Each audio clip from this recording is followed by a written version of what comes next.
Hello everyone, কেমন আছো তোমরা সবাই? হ্যাঁ, অনেকদিন পর আজকে একটা ব্লগ দিচ্ছি। তো দেখতে পাচ্ছ রেডি হয়ে গেছি আর এখন কিন্তু ঘড়িতে বাজছে ভোর ৫টা। তো সকাল সকাল কোথায় যাচ্ছি চলো দেখে নাও। এই যে বৃষ্টি মাথায় নিয়ে আমরা তিনজনে বেরিয়ে পড়েছি। বুনু অ্যাকচুয়ালি আমাদেরকে নামিয়ে দিয়ে চলে আসবে, তাই ওকে নিয়ে যাচ্ছিলাম। আর সকাল সকাল ওকেও ঘুম থেকে উঠিয়ে দিয়েছি। কিন্তু ও বলছিল যে আমার ভীষণ ভয় করছে, হয়তো আমাকে ফেরার সময় কুকুরে তাড়া করবে। আর সত্যি সত্যি বলতে না বলতেই একটা কুকুর আমাদের দিকে ধেয়ে এসেছিলো। তো যাই হোক, এই যে আমরা পৌঁছে গেছি এনজেপি স্টেশনে। তো আজকে আমরা যাচ্ছি গুয়াহাটিতে ম্যাচ দেখতে, কিন্তু ম্যাচ আমাদের আর দেখা হয়নি। কেন দেখা হয়নি সেটার জন্য তোমরা পুরো ব্লগটা সাথে থাকো। আর সকাল 6:10-এ আমাদের এনজেপি থেকে গুয়াহাটি যাওয়ার জন্য বন্দে ভারত ছিল। আর আমি বন্দে ভারতে কিন্তু এই ফার্স্ট টাইম ট্রাভেল করছিলাম। তো আমার কাছে এক্সপিরিয়েন্সটা একদম নতুন ছিল। তো বাইরে থেকে দেখতে তো ভীষণ ভালো লাগছিল, আর এন্ট্রি করার পর মনে হচ্ছিল যে আমি ফ্লাইটে এসেছি।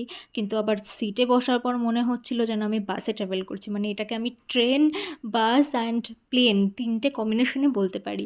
তো এখানে এই ডোরটাতে বাটন দেখছো, এই বাটনটাতে প্রেস করলে পরেই ডোরটা ওপেন হয়ে যায়। তো ঢুকলাম, বেশ ভালোই লাগছিল। সিটগুলো বাস ভালোই ছিল। আর আমাদের কিন্তু ফেস টু ফেস সিটগুলো পড়েছিল, আর সেগুলোতে মানে সিট অ্যাকর্ডিং আমার লেগ স্পেস অনেকটাই বেশি লেগেছে। মানে মোটামুটি ঠিকঠাকই ছিল ভালো করে যাওয়ার জন্য। তো সামনে একটা এই ট্রের মতো ছিল যেখানে জলের বোতল, ব্যাগ এক্সট্রা রাখা যেতে পারে। আর পাশে একটা বাটন ছিল যেটাতে হচ্ছে সিটটা পেছনের দিকে পেছানো যায়। আর আমাদের ট্রেন কিন্তু একদম অন টাইম ছেড়ে দিয়েছে। আর ট্রেন ছাড়তে না ছাড়তেই চলে এসেছে নিউজ পেপার। এখানে বেঙ্গলি, হিন্দি, ইংলিশ ৩ ধরনের নিউজ পেপারই পাওয়া যায়। তো তোমার প্রেফারেন্স অনুযায়ী তুমি নিতে পারো। আর তারপরেই দিয়ে গেল একটা জলের বোতল, আর তার সাথে দিয়ে গেল টি ব্যাগ আর হচ্ছে বিস্কুট। আমি চা খেতে পছন্দ করি না, তাই আমি আর চাটা খাইনি। আর বিস্কিট আমার খেতে ইচ্ছে করছিল না, তাই আমি আর বিস্কিট খাইনি। তবে অরুণাক্ষী খাচ্ছিল, তো ওরটাই আমি দেখাচ্ছিলাম। আর এখানে সুমনতাকে দেখো, দুটো টি ব্যাগ নিয়ে চায়ের মধ্যে ডোবাচ্ছিল। ওর নাকি মানে চা পাতা বেশি লাগবে তার জন্য। সবাই এখানে চা খাচ্ছিল, আমি আর আমার বর জাস্ট গল্প করছিলাম। আর এই ভিউটা দেখতে অনেক ভালো লাগছিল। আর সেদিন এত বৃষ্টি পড়ছিল রিমঝিমে, আমরা তো ভয়ই পাচ্ছিলাম যে কী যে হবে।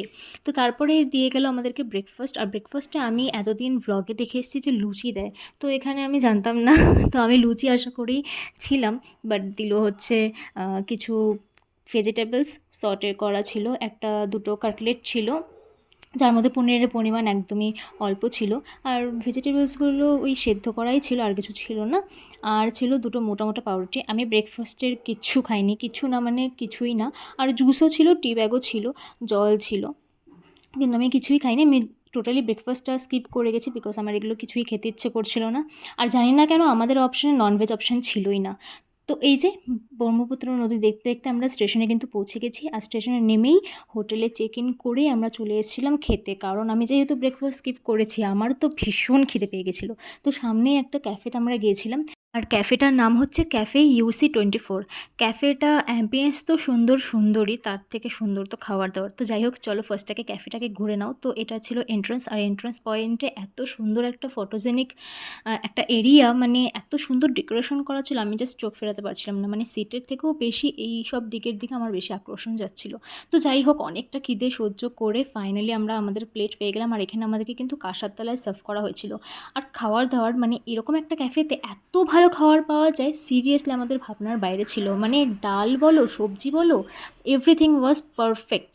তো যাই হোক, খাওয়া দাওয়া সেরে আমরা রেস্ট নিয়ে বেরিয়ে পড়লাম ম্যাচ দেখতে যাওয়ার জন্য। তো বাসে করে আমরা যাচ্ছিলাম, আর নেমে মনে হচ্ছিল যেন দুর্গাপুজো দেখতে বেরিয়েছি। মানে এত লাইটস আর এত অডিয়েন্স, মানে কিছু বলা ছিল না, মনে হচ্ছিল দুর্গাপূজার মেলা লেগেছে, মেলাতে ঘুরতে এসেছি। এদিকে দোকানপাট এক্সেট্রা। তো যাই হোক, আমরা স্টেডিয়ামে এন্টার করে গেলাম। আর এন্টার করে এত ক্রাউড দেখে আমাদের তো একদম এক্সাইটমেন্টটা তুঙ্গে ছিল।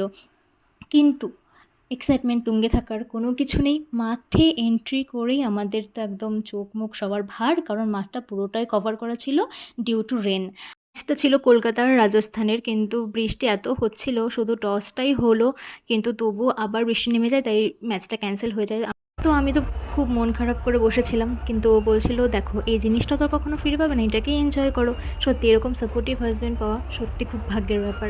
তো যাই হোক, ভিডিওটা আজকে এখানেই শেষ করছি, দেখা হচ্ছে পরে কোনো একটি ব্লগে। এখনকার মতো এখানেই টাটা।